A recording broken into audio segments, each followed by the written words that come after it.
In the cold silence of a dying space station, Captain Joran walked past broken stalls and empty traders. He had nothing left but a few credits, yet something strange caught his eyes.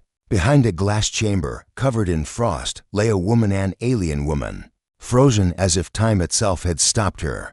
Her skin glowed faintly under the ice, too alive to be called dead. The traders laughed. She is worthless, just scrap metal and deadweight.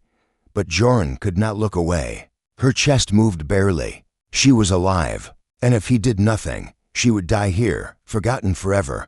What Joran didn't know was that saving her would cost him everything, and once she opened her eyes, his life and the fate of the galaxy would never be the same. Captain Joran walked slowly through the dim corridors of the old trading station. The lights flickered above him, and the air smelled of rust and old machines. He was tired, his boots heavy, and his pockets almost empty. Only a few credits remained, barely enough for fuel or food. Yet he kept walking, hoping to find something, anything that could give him a reason to keep going. The market was nearly silent. Most traders had already closed their stalls. A few stayed behind, trying to sell scraps no one wanted. Joran was about to turn back when he saw a faint blue glow from the far end of the hall. It came from a glass chamber, covered in frost. He stopped and stepped closer. His breath caught in his chest. Inside the chamber was a woman. Her form was strange, but beautiful, not human, yet not too far from it either. Her skin shimmered faintly, as if touched by starlight. Crystals of ice clung to her hair, and her lips were pale but soft. She looked frozen in time, locked between life and death. For a long moment, Joran only stared. A trader sitting nearby noticed him. The man gave a short laugh and said, "Worthless, isn't she? Left here for years. No one wants broken things." Joran did not answer. He leaned closer to the chamber. The glass was cracked, the frost thin. Something inside stirred, a faint movement. His heart skipped. She was alive. Weak, but alive. The trader shook his head. "You look too long at her, Captain. You'll start thinking she's more than she is. She's nothing but trouble. Best walk away." But Joran could not. He placed his hand against the glass. The frost cleared just enough for him to see her chest rise slowly, a fragile breath fighting to survive. He felt a pull inside him, a quiet voice whispering that this was not chance. He had found her for a reason. He turned to the trader. "How much?" The man blinked, surprised. "For her. You must be joking. She's useless. Not worth the energy to thaw." "How much?" Joran asked again. The trader leaned back, amused. "For a man with empty pockets, even 1 credit is too much. But if you really want her, I'll sell her cheap. You'll regret it." Joran reached into his coat and pulled out the last of his credits. It wasn't much, only a handful of digital chips that represented everything he had left. Enough for a small meal or a little fuel, but not both. He held them out, and the trader's eyes widened with surprise before greed lit his face. He snatched the credits and shrugged. "Fine, take her. She's your problem now." The chamber was heavy, but Joran managed to push it onto a small cart. He covered it with a thermal cloth he bought with the last of his coins. As he moved the cart through the dark halls, traders and scavengers stared at him. Some whispered, others laughed. "Look at him," one said, "spending his last credits on a frozen dream. He won't last a week," another replied. Joran ignored them. He reached his ship, an old freighter held together by patience and repair tape. The engines hummed softly as the cargo door opened. Carefully, he guided the chamber inside and set it down in the med bay. The frost-covered glass hissed as the ship's warmer air touched it. He sat in the chair beside the chamber, staring at her. She looked peaceful, as if lost in a long sleep. Yet the faint rise of her chest reminded him that she was real, alive, fragile. He leaned forward, whispering softly though he knew she could not hear. "I don't know who you are, but I couldn't leave you behind." The ship's lights dimmed for a moment as the systems adjusted to the new load. The chamber's control panel beeped weakly, showing that the stasis field was breaking down. Joran frowned. He had hoped the chamber would last longer, but it was failing. If it failed completely, she might not survive the journey. He checked the readings again. Her life signs were faint, weaker than he expected. Time was running out. He rubbed his face with both hands, trying to think. He had no credits left, no medical supplies, no way to buy help. All he had was his ship, his stubborn will, and the promise he made to himself when he saw her eyes through the frost, that he would not let her die. The ship lifted slowly from the station, leaving the cold, broken market behind. As stars filled the view outside, Joran sat by the chamber, watching her. He wondered who she was, why she had been left behind, and what fate had tried to bury her in silence. The chamber beeped again, louder this time, warning him of another failure. Joran pressed his hand against the glass once more, looking into her frozen face. For a second, he thought he saw her eyelids twitch, just barely. His breath caught, and his heart raced. She was trying to wake, and in that moment, Joran knew one thing with absolute certainty: his life had just changed forever. The ship floated quietly in the deep dark of space, its engines humming with steady rhythm. Joran sat beside the chamber, his eyes fixed on the pale glow of the frozen woman. He had spent everything to bring her aboard, and now, with no credits left, the weight of his choice pressed heavily on him. Hunger tugged at his stomach, and the thought of fuel running low haunted him. But his gaze never left her fragile form. The glass was misted with frost, but every so often he thought he saw movement, tiny shifts, a flicker of her eyelids, the faintest rise of her chest. It gave him hope, even as worry grew in his mind. The chamber's control panel blinked with weak red lights, warning of failure. It was only a matter of time before the machine gave up completely. Joran leaned back in his chair and closed his tired eyes. He had chosen her over himself, chosen to spend the last of his credits to protect a stranger. He told himself it was foolish, reckless, and yet, deep inside, he felt it was the only choice he could have made. Something about her presence pulled at him, as if her story was tied to his own in a way he could not yet understand. The ship's computer gave a soft tone, drawing him back. The temperature inside the chamber was slowly rising. The stasis lock was weakening, ice melting drop by drop. Joran stood and placed a hand on the glass. It felt cold, but not as bitter as before. "You're coming back," he whispered, though he knew she could not hear him. Hours passed, and the stars outside stretched like silver rivers. The journey away from the trading station was quiet, almost too quiet, and Joran's thoughts filled the silence. He thought of his home world, the people he had left behind, the missions that had brought him here. Life had been hard, each step filled with struggle, and yet none of those memories stayed with him the way this frozen woman did. Her face, peaceful but locked in ice, had taken hold of his mind.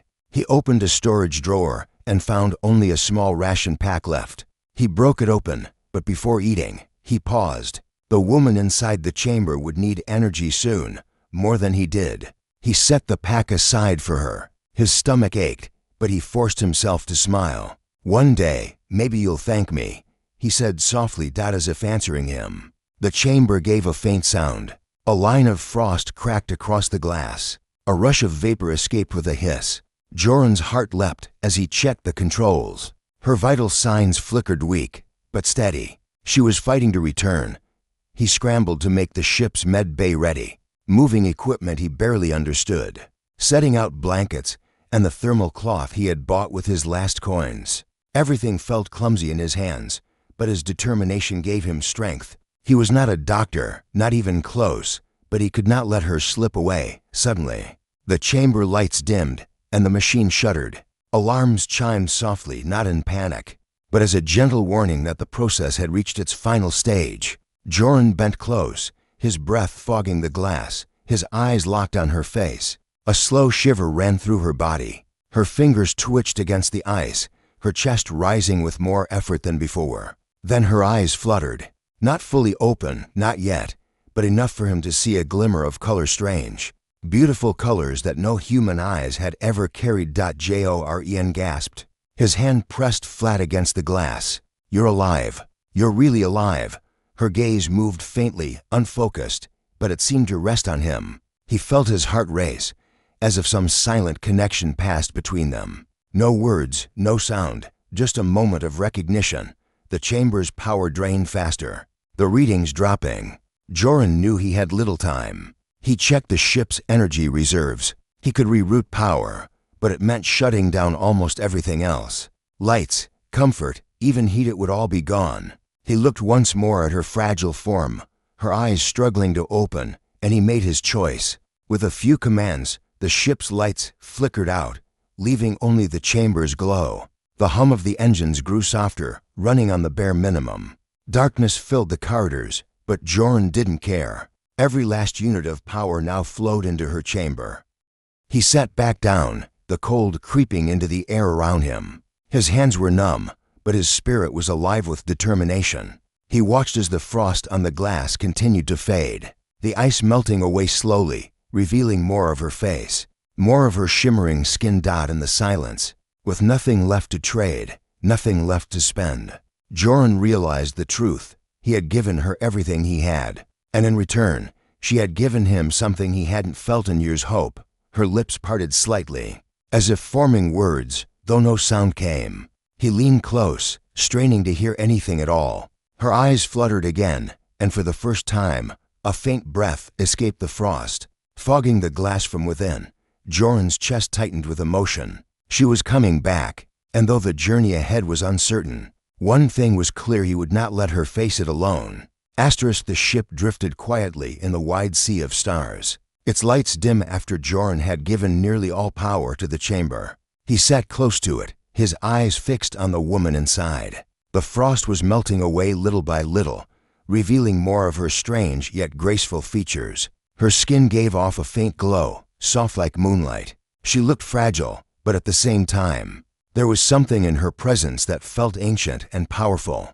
Jorn's heart beat faster when her eyes moved again. Slowly, they opened, only halfway at first. A soft shimmer, almost like liquid colors, filled them. They were unlike anything he had ever seen, shifting between shades of blue, green, and silver, as if the stars themselves had taken shelter in her gaze. She blinked, confused, weak, and then her eyes rested on him. He leaned closer, speaking gently. "You're safe now. You're aboard my ship." She moved her lips, but no words came out. A faint whisper passed, almost like wind through glass, too soft to understand. Jorn frowned and shook his head. "I don't understand you."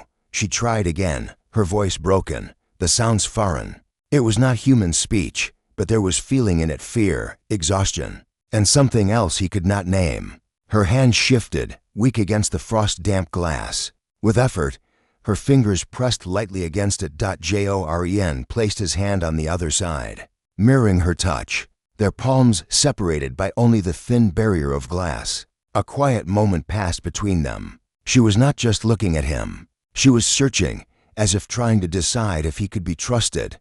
The chamber beeped again, the machine struggling to keep up.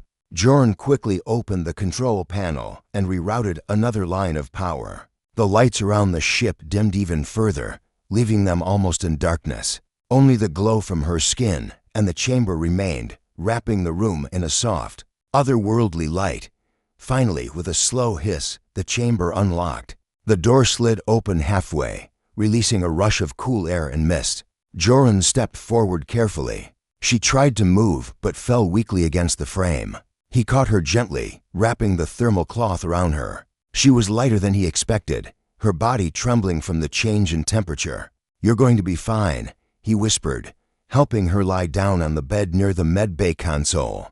Her breathing was shallow but steadier now. He offered her the ration pack he had saved. She looked at it strangely, confused by its shape and scent. Then, with effort, she took a small piece and placed it in her mouth. Her eyes closed briefly, as though even that small action drained her. Jorn watched her closely.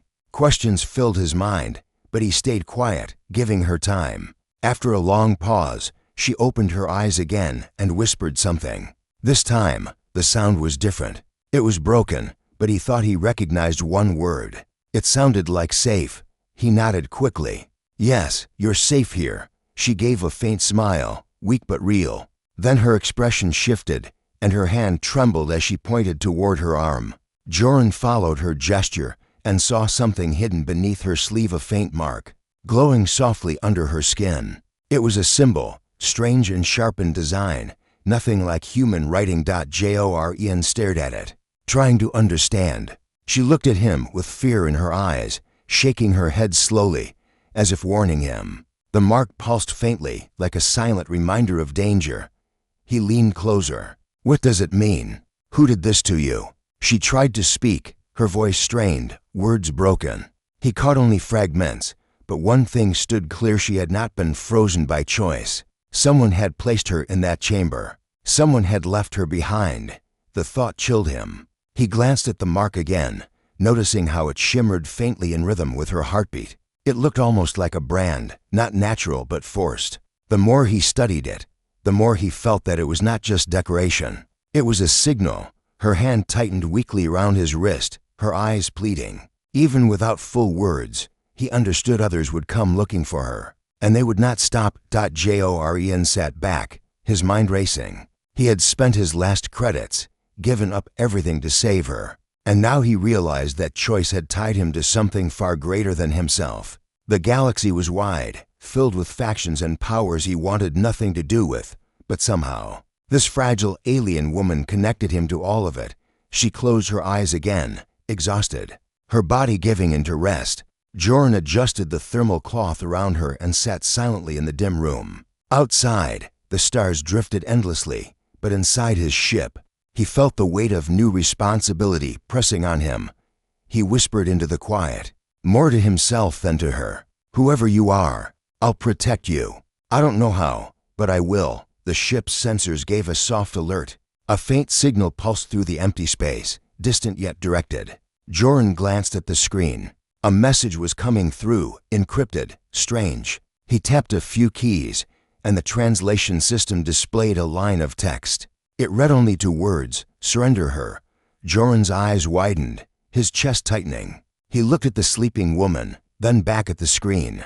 Whoever she was, the galaxy had not forgotten her. And now, they knew she was with him. The room was quiet, yet the silence carried a weight that pressed on both of them. She sat across from him, her eyes glowing faintly in the low light, filled with emotions she could not voice. Her hand trembled as she reached for the edge of her cloak, as if unsure whether to reveal what was hidden beneath. The human leaned forward, his curiosity stronger than his fear, but he did not speak. He knew that sometimes silence could say more than words. Finally, she whispered, her voice soft but unsteady. "I never thought I would trust anyone with this, not even my own people." Her gaze flicked away for a moment, then returned, searching his face for any trace of judgment.